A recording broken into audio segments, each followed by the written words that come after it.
much for waking up with us as we talk about dreaming. And she woke up dreaming. I have a wonderful guest on here today who has an amazing story, and I cannot wait for her to share it. Miss Joshaline Douglas. Round of applause. Good Good morning, girl. morning. How are I'm you? good. How are you? I am doing good. I'm so excited that you decided to join me. Thank you for I having me.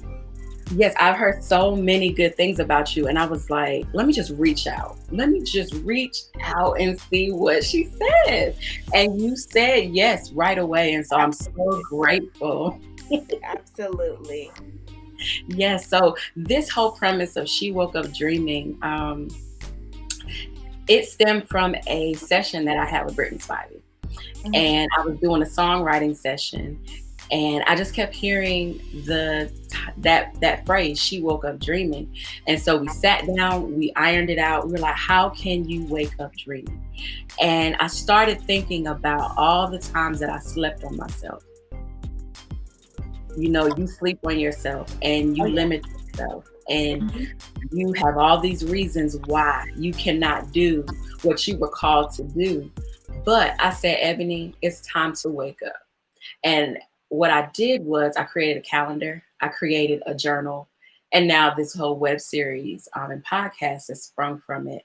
And I decided to bring on some phenomenal women that are moving and shaking, and they're doing things and they're blazing their own trail. And so, why not bring you on? Thank you. Such an honor. So tell us a little bit about yourself. Who is Joshua? So I am Joshaline. I am a social worker by trade. So I'm a social worker during the day, but I am a mother, an author, a speaker, an advocator, a change agent. I'm Hey, just doing it all. Makeup, hair. I'm just tapping into whatever I can. So I would say that I'm like a Jill of all trades on the side, but I am a social worker during the day. I like how you said a Jill. You said I ain't Jack. I'm a Jill. So you do a lot of so you wear a lot of different hats. Yes. You wear a lot of different hats. You said author, you said mom, you said mom. I love moms. I Yes. was a single mom before myself, and I tell you, even when I was a single mom, I was that's when I first started in cosmetology. And Wow. I said, I'm still gonna pursue my dream. I'm still gonna work in the salon. I'm still gonna do that. And my first child was a boy. And I said, well, we'll figure it out. We'll figure it Mhm. out. And so you didn't let that stop you. And so that's great. Yeah, single moms can do it all. You Yes, listed they can. 25,000 things just there.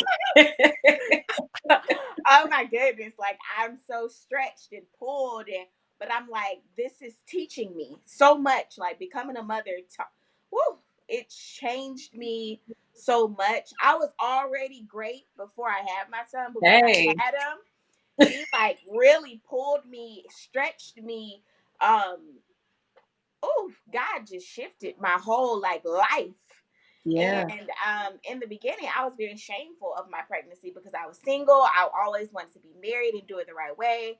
And a lot of the times, the church looks down upon women or just anybody who steps away from the Lord or does something that hasn't been in His will. But my biggest thing is we all fall short of the glory of God, whether Yeah. it's having a baby, whether it's infidelity, whatever it is, we all have a vice. And I understand that through that vice, I was able to grow, learn, and sow seeds into the lives of other people.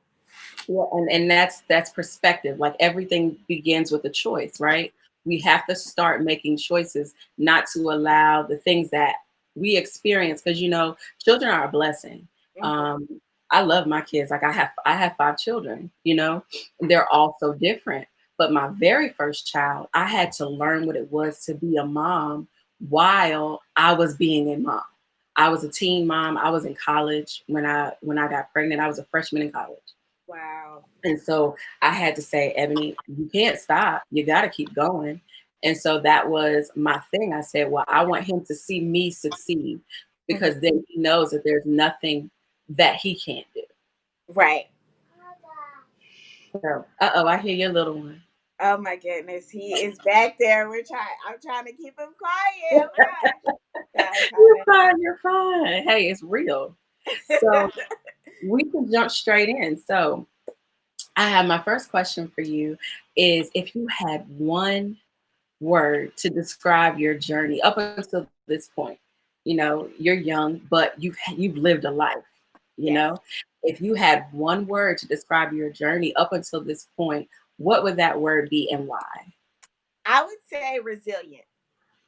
And the reason why I would describe my experience that way is because through life we all have challenges, adversity. Oh my gosh, like I've had so many things that come against me, Hmm. and I managed to defeat them.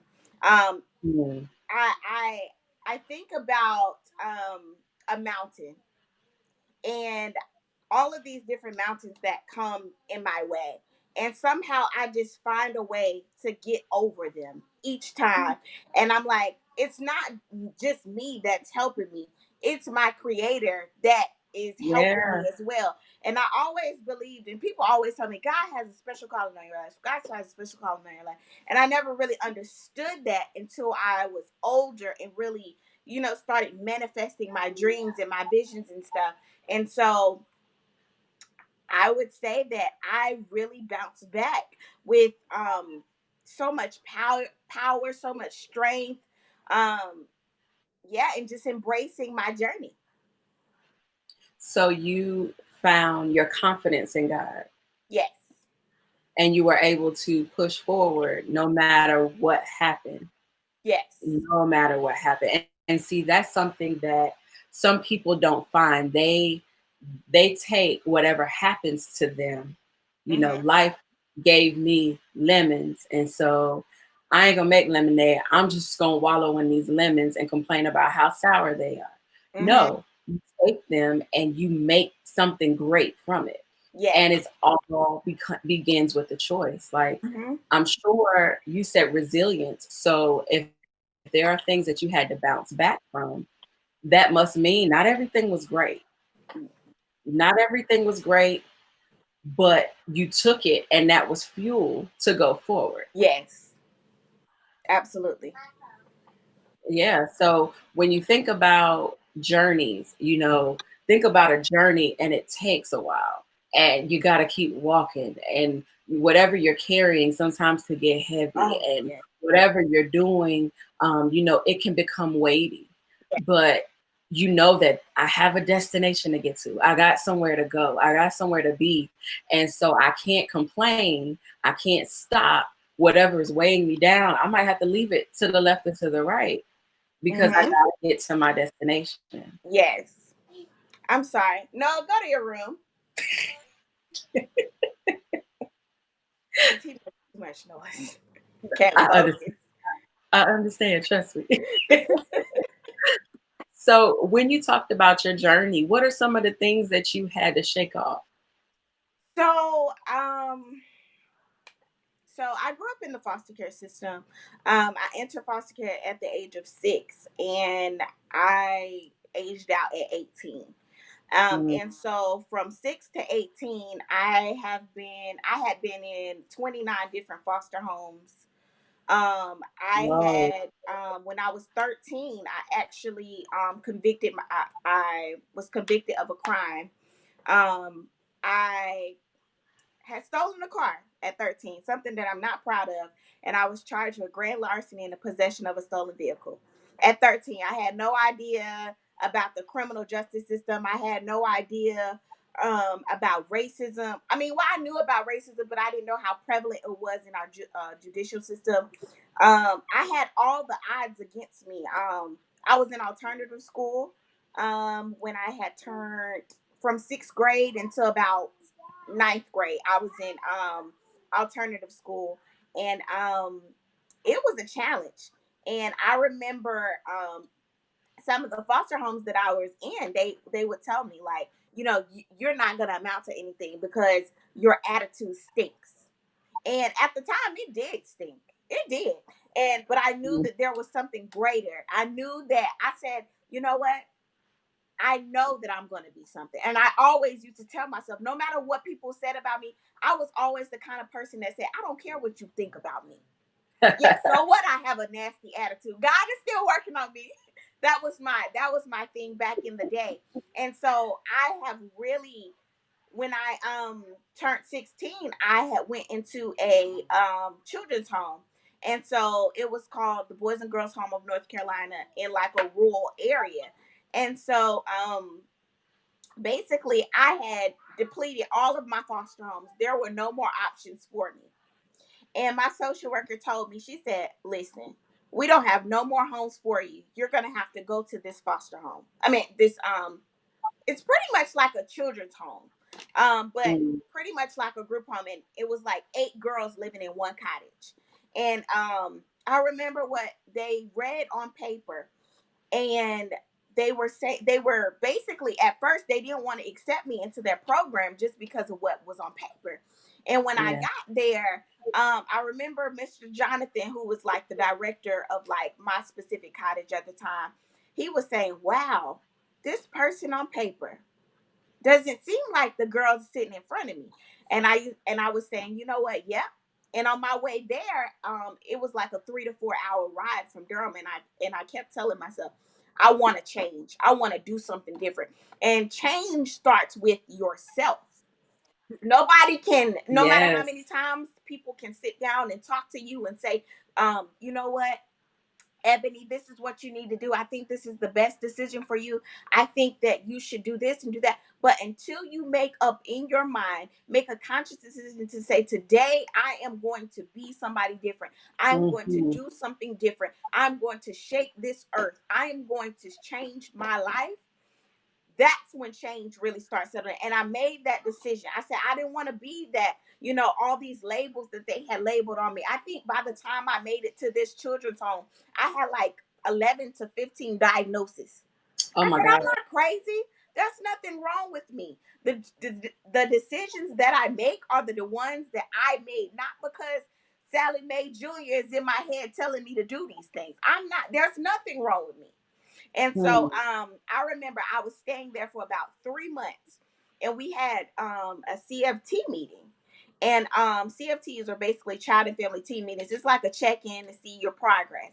And I Okay. remember my teaching parents saying, I don't know what you guys were thinking, but this book that you guys gave us is not a reflection of who this child is. Mm.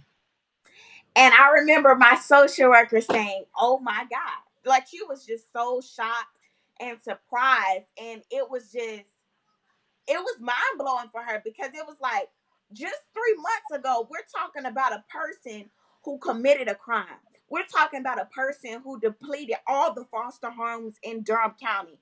We're talking about a child who had 11 diagnoses. We're talking about a child who always excelled in school, but behavior wise failed dramatically. We're talking Hmm. about somebody who was in alternative school, couldn't get it together. And so I was in 10th grade when I went to this group home. And once I got in 12th grade, I had worked myself up to the highest system. I See. had became an ambassador on campus. I was speaking to other students. I always, like I said, I always excelled in school. I graduated early from the high school in that particular area. And so when I tell you that change is real, and when you make that decision to change your life, it can happen. And it will You happen for you. know, it will. You just answered the whole second question, child. You answered the whole thing, because I was going to ask you what woke you up, because you said a mouthful. Okay. You survived something, and some things that other people caved under, right? Hmm. But you said, I knew I was great. Yes. I knew I was great. What Hmm. woke you up? Was it a person? Was it just the experiences that you kept that kept happening around you? What caused you to wake up? So I would say the the drive. to that group home, and my social worker telling me that there was no more foster homes available for me. There was none. And I remember before I actually moved to that group home, I had a foster parent. I won't say her name or anything. And we did not get along. She was very ugly to me. And I was very ugly to her. And one of the things that stuck in my mind was, Mm. you won't ever amount to anything because your attitude is nasty. And she called me a psycho. And she told me the only thing that I would be able to do was be good to lay on my back. And those words still stick to me to this day. Wait 1 second. What you mean? She said Yeah, that to your face. yes. To And my you were face. how and I you were how was I think I was like 15. I was 15 at the time. 15 years old at the time. See, you have to And be careful what you say to mhm, children yes, because if they are not strong enough and if they are not, what was your first word? Resilient yes. enough, they can't bounce back from that. Mhm. They constantly hear that replaying over and over in their head, and they stay with that diagnosis of who someone else has called them. But I'm Yes. so very glad that you said, no, that's not me. Mm-mm. No, I'm not that. Nope. I'm not that. Mm-mm. Ooh, she said what? Yes. She said that I would, she, first of all, she called me a psycho. Secondly, she said that I would never amount to anything because my attitude was nasty. And guaranteed it was, but that's not the seeds that you plant into any kid. You speak Mm-mm. life into them. Even when it looks bad, you speak life. And Yeah. so the other thing was basically I was only I would be only good enough to lay on my back at 15. At 15. Mhm. And so I ended up running into her after I had my son at a local Walmart. And the first thing that she said to me was, Jocelyn, is that you? I said, it is. And she said, oh, you have a baby. I do. What are you doing with yourself? Excuse me, I just got my master's degree. And you? Oh my God. I am so Mm. proud of you. And I said, you have a blessed day. And that was the end of it. And she still we connected through like Facebook or whatever. We had always been connected since I was like younger on Facebook, and she still tries to like reach out to me on Facebook. And granted, I don't have any like ill intent against her, but those words, no matter how much you forgive a person, you never forget how they treated you. And so just because I forgave you doesn't mean I have to give you a seat at my table ever again. Say it again.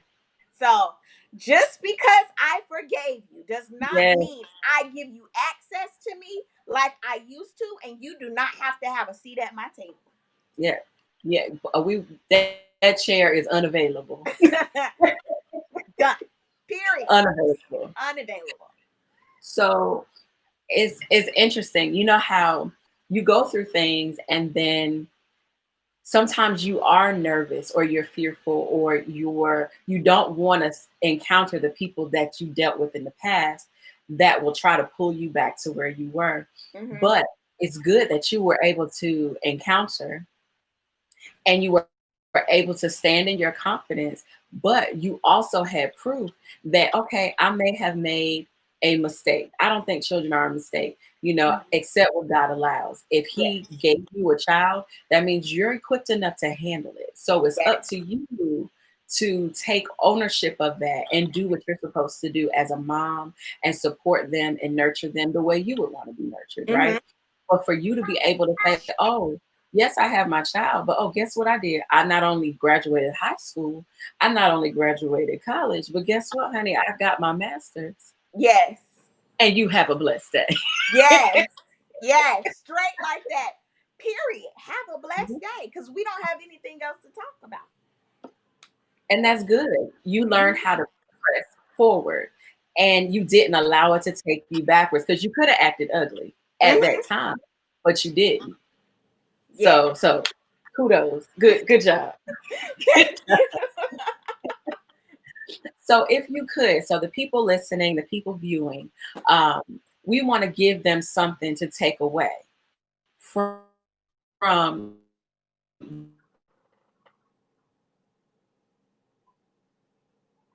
It's messing up a little bit.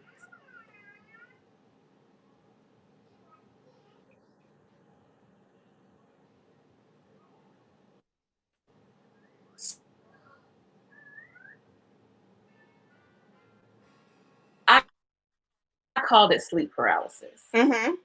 You know, so you know what that is? Yes. You dealt with? Have you Yes. ever? My son Okay, dealt with that. so Uh-huh. okay, so it's essentially fear. You know, fear paralyzes you. Mm-hmm. Um, when in the natural, when we're talking about dreams and moving forward and momentum, when something in front of you looks or intimidating or anything like that, it can stop you in your tracks. And Mm-hmm. so, what are two practical tips that you can give to the viewers that help you overcome your fear or sleep paralysis? So for me, I was like thinking about this question earlier when you sent it to me. And the thing that I would say was that I've never been the fearful type anyway. And Okay. so I would always say that I'm like a rubber band. When I'm stretched, I pop back. I'm Hmm. stretched, I pop back. And so that's kind of how I was raised. I was built off survival. So I was raised like that Fort Tough type of girl. So any Hmm. obstacle that I was faced with, I would just press towards the mark. And so one of the things that I would leave you guys with is you are the author of your life.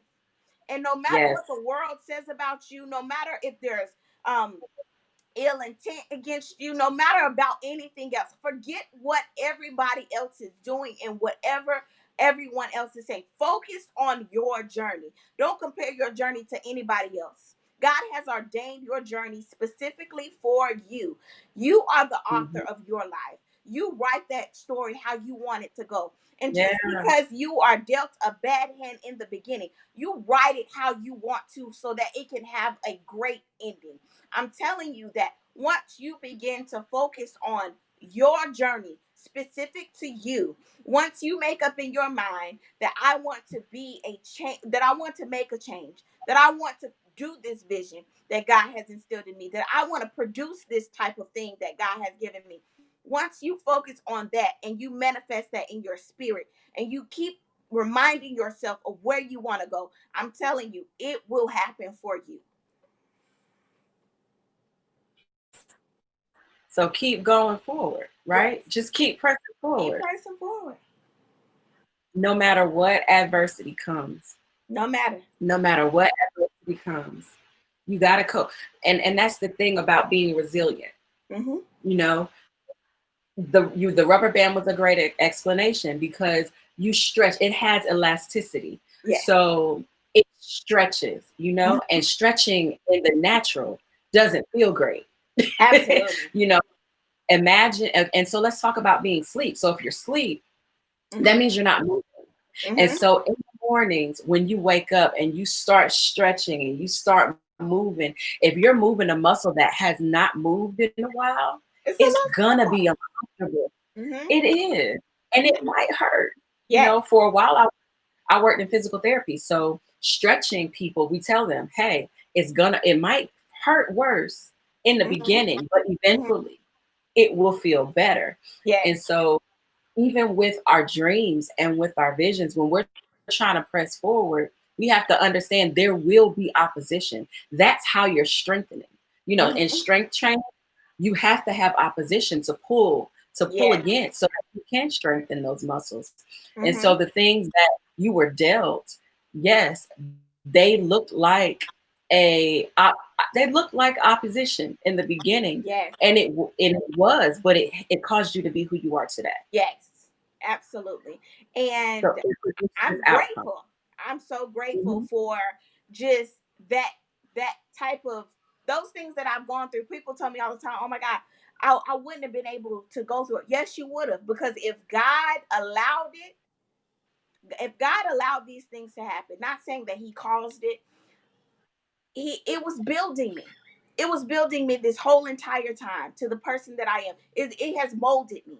And because of my background, I'm able to build a rapport with my clients. Because of my background, I'm able to sow seeds into the lives of other people. Because of my background, I'm able to encourage the next person that through adversity, you are able to grow, learn, and sow seeds. I'm telling you, I tell people all the time, don't get down about your adversity.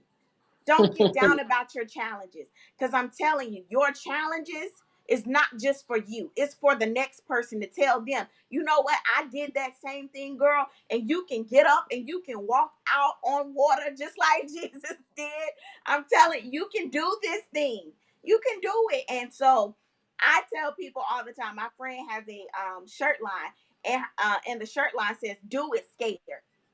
Do it fearful. Do Yeah. it not knowing. Do it with, if you only got one supporter, do it.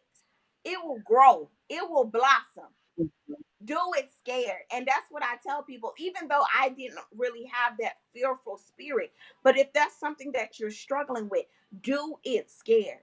Because you're going to learn something out of that. So, Yeah. Yeah, mhm. like just like that sign that's hanging behind you. I love it. She believed she could, so she did. Yeah. Yep. Yep. That says it all. As you believe, you you You you got to gotta believe. believe, right? You have Absolutely. to. You have to believe. So if we jump into this last question, um, what were three things that you had to wake up from? What were three things that you had to wake up from? Because if you didn't, it was gonna hinder you. Yes. So the first thing that I had to wake up from was trying to impress people. I felt like that I had to be this kind of way or act this certain kind of way or look this kind of way because that's how the church, or that's how, because I grew up in church. And I have Hmm. nothing personally against the church, but just being in church, I understand how people operate. And so I felt like, being in the church was most of the time where I felt like I had to impress people. I had to be this certain way. I had to dress this kind of way. But I had to overcome that. And I said, I am who God created me to be. So what if Hmm. I don't have the shape, or so what I don't have the nice hat or the nice clothing? I'm still wonderfully and beautifully created in his image. And I don't care what the world has to say about me. And so when I Yeah. realized that, I started walking into my purpose as a woman, as a mother, as an entrepreneur. I really started walking in that thing. That was the first thing. The second thing was, I would say, the criticism. When I was younger, it was hard for me to take criticism. Like, I didn't like it. It didn't feel good. It was uncomfortable, kind of like that stretching that you talked about. When you hit your toe on that door, that's what that criticism felt like. It didn't feel good. And so at first, I would Mm. take criticism like, I don't know who she thinks she is telling me about. That was my attitude. And I realized that I had to wake up from that. And people who are, investing and sowing in me, it's not because they are they are disliking me or they want, the worst for me. It's because they love me, that they are investing Yeah. their time and they see something that I don't see yet. Down the road, they see something greater. And so when I realized that, I started taking those seeds. I started taking those seeds Hmm. and watering them. It didn't feel good, but I watered them. And still to this day, I have a supervisor that's just like a mother to me. And we have conversations all the time. She said, you need to work on this. You need to work on it. And then sometimes it doesn't feel good, but I say, thank you. I'm grateful because you see something. We don't always see our flaws. And so it No. takes somebody else to say, hey, I think you can work on this. I think if you do this better, you could really be great at this. And so sometimes we need that tough love, that tough criticism that Yeah. will stretch us and grow us and move us to the next dimension of our lives. And so that was the second thing. And the third thing, I can't quite think of a third thing. I think those two really top it off for me. The judgment, Hmm. and then the criticism piece. Now, one other thing that I just randomly thought about is the fact that I used to be embarrassed of my story. I used to be embarrassed of it. I used to say, I always wanted the ideal family, the mom and the father married with my siblings, and no mental health, no trauma. Like, what would life be like if I had that? And I remember, just sitting there and struggling with that thing. And I remember just hearing, I didn't want you like that. I didn't want Mm, your story to go that way because I seen something bigger. And so as I'm continuing to grow, and even now, I'm not ashamed of my past, because I remember hearing this quote that says, God takes you through to get you to where he wants you to be.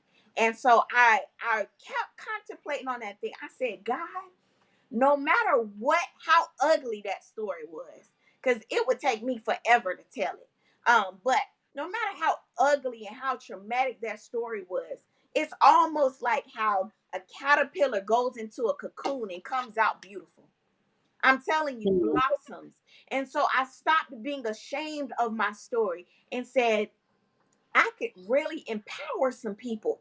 I can really change some people's lives. I can really be an impact in my community, because there are people dealing with things that they feel like they cannot come out of. And through my story, we might not have the same story, but yeah. through my trauma, you are able to triumph through my trauma. That's what I call it. Triumph through my trauma. And so I started embracing my story. I started embracing my testimony and say, you know what? Through my trauma, people can Mhm. triumph. And so I strongly believe that thing, that if I continue to share my story, if I continue to, you know, yes, but if I continue to tell my story and continue to, be transparent, that people will be free. Their lives will be changed. Say hi. Mhm. Yeah. Hi. So I strongly believe that, and I'm just so grateful for my story and my testimony. So that will be the third thing that I literally had to wake up from. So, it's something also for us to think about. God trusted me with the trial. Mm-hmm. He trusted you Yes. with the trial, you know, because he knew that you could withstand it. Mm-hmm. And so he Absolutely. saw so much in you. He saw the fighter, he saw the strength. He knew that it would birth things and that you wouldn't be selfish with what you learned and Mm-hmm. what you gained through the experiences that you did, that you would bring others through that didn't have the strength to get through it on their own. They needed Mm-hmm. your story. They needed to hear your story so that they could press through and, like you Yes. said, triumph through your story. Absolutely. Absolutely. So it's a beautiful thing because sometimes we are scared of our story. We Mm-hmm. don't want to talk about it. We don't want to tell the ugly parts. We only want to talk about the glitz and the glam. We want to Mm-hmm. see the present, and that's just like people that want to experience, like you look at celebrities, you look at even people that are successful authors and people that have successful, whatever you deem successful, Mm-hmm. you look at them and you don't think about how many nights they had to do what they do, and the ridicule and the rejection, and some of them the depression and the oppression. Like, you don't think about all the things that they had to endure to be who they currently are, but you aspire to be who they are in the present, but you don't want to deal with all of the things that they had to endure to become who they are today. Yes. So I know that, even with my story, everybody's story is different. But Mm-hmm. I know for me, I had to go through the depression. I had to go through the low self esteem. I had to go through the rejection and not ever fitting in. I had to go through those things so that I can talk about being enough and how I'm strong and courageous and I'm fearfully and wonderfully made and made in God's image, and He's equipped me. Like, I had to go through those things because I can't be in touch with somebody else's infirmity if I've never felt it. Mm-hmm. Absolutely. Yeah. So Absolutely. your story is going to reach those who didn't even think that they could get past. Like, you talked about the foster care system, you started and you aged out, so Mm-hmm. you've gone through so many pieces of it, and I'm sure there are lots of other things that happened.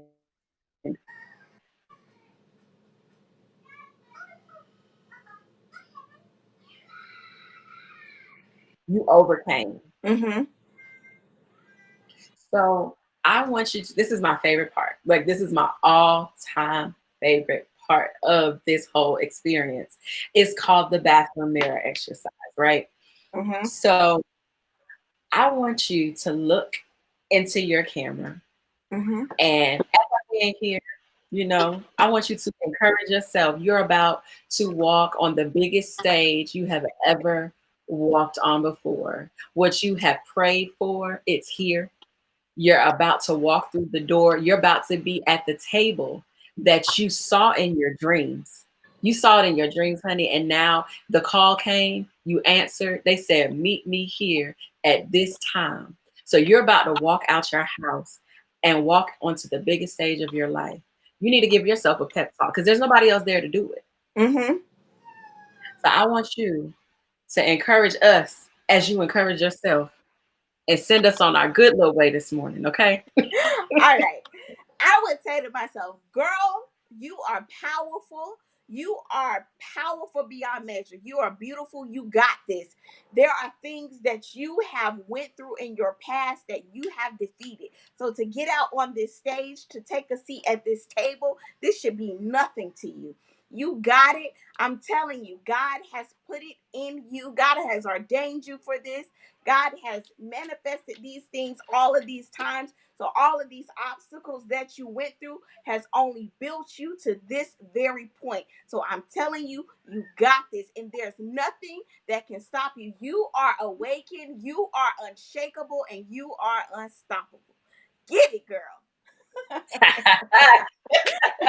Yes, yes, you are unstoppable.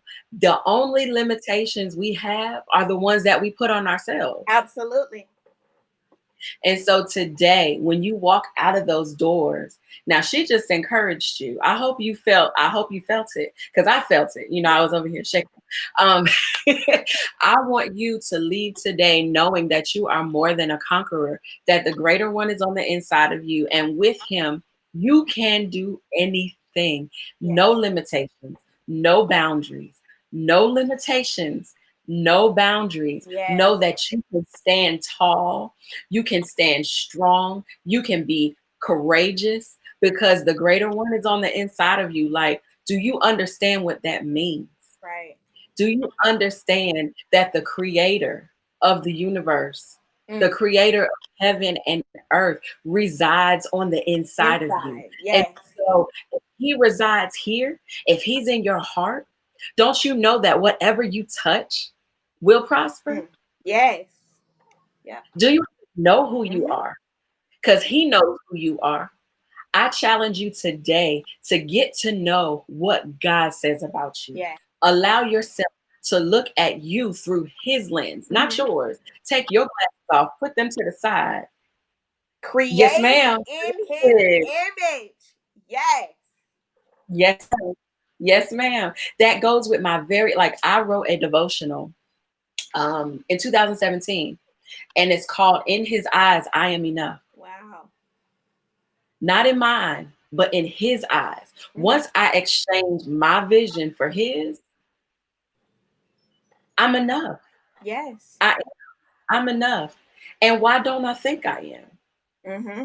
Why wouldn't I think I am?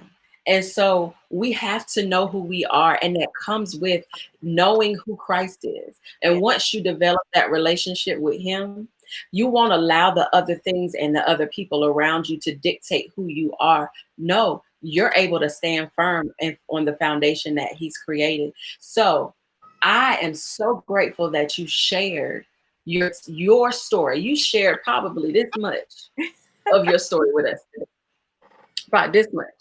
So she has things out there. She has books she ain't talked about. She has I've seen some clips, I've seen some clips about your story.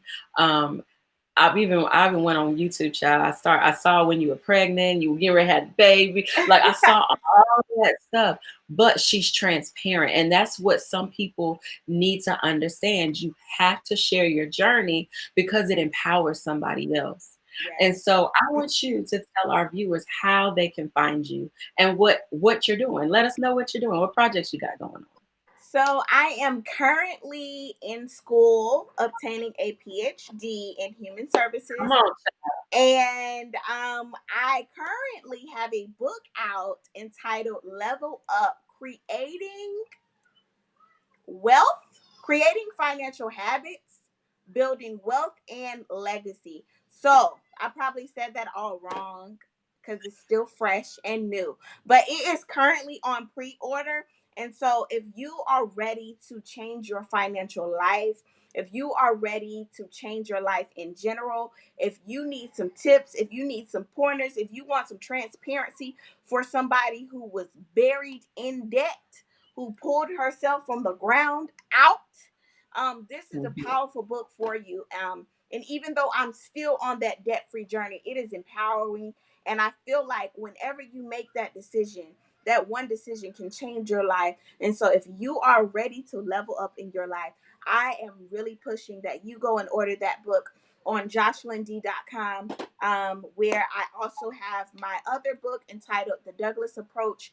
And that pretty much gives you pretty much a lot of information about my story and my journey and how I pretty much overcame up until receiving my master's. I still have another book that I need to write about what happened with life after, but for now, I have that book from when I was younger up until my master's point, and I currently have Level Up out right now. If you want to follow me, it's at Joshaline D. Also, I am at Joshaline D on Facebook.com as well. Cool. Well, I will have all that information in the bio, a link to her website so that you can click on it and go support her. She's awesome. She's amazing. And she has a story that is not just for people that story that sounds like her. You can pull from that and apply it to your daily life. So again, I thank you so much for spending some time with me, for saying yes, and for sharing part of your story with my viewers. Like I said, I thank you so much, and I wish you nothing but success in everything that you put your hands to do. Continue to share your story because it's going to revolutionize people's lives, and never be ashamed of it. You're right. You can't be ashamed of it because it's something that God brought you through. Mm-hmm. It didn't stop you in the beginning. He brought you through. So you got to the other side of through, and look what you're doing. You said you're a makeup artist, you do hair, you have books, you're on your way to a PhD. Honey, you are making it. You are doing it. You are blazing your trail, and you have silenced all the naysayers from your Yes, past. absolutely. So, hey, go support her. Look, like I said, I'll link her information in the bio. Definitely, definitely, definitely. Thank you again. Round of Thank applause. Awesome you so much. interview. Thank you so much for having me. It is such an honor to be on such a powerful platform. And you guys go and watch this, tune in, follow, share, tell a friend, because not just my story, but go and listen to the other people who've been on this platform, because I was blessed just through listening to the other people's stories as well. So you guys, this is a powerful platform for women, for men, for my whoever. There's no Yeah. limits to this platform. Everybody can receive something. So I encourage you to go and support Ebony on this journey, because it is definitely empowering for me to tell my story on her platform. She is helping me heal through this. So I am encouraging you guys to go and support her. And again, thank you so much for having me. Look, don't make me cry, child. Don't make me cry. But I appreciate it. Yeah, it's so, when I tell you, I have spoken and recorded with a good amount of women so far, and everyone's story is so different, but it's so necessary. It's so necessary to hear the growth that people have encountered Yeah. And eventually I'm gonna share mine too. But I'm learning and I'm growing through you guys. I love it, and I love it, and I thank you for obliging me just to come on and speak. And so I call all of you my daydreamers. And so I want everyone to have an awesome day. Go out. You heard the encouragement. I hope it kickstarted you, because it kickstarted me. And do something with what you learned today. Don't just let it go in your ear and fall to the ground. No, put some action behind it and watch your dreams manifest itself. So, thank you again. You all have an amazing day and keep on dreaming. Have a great one.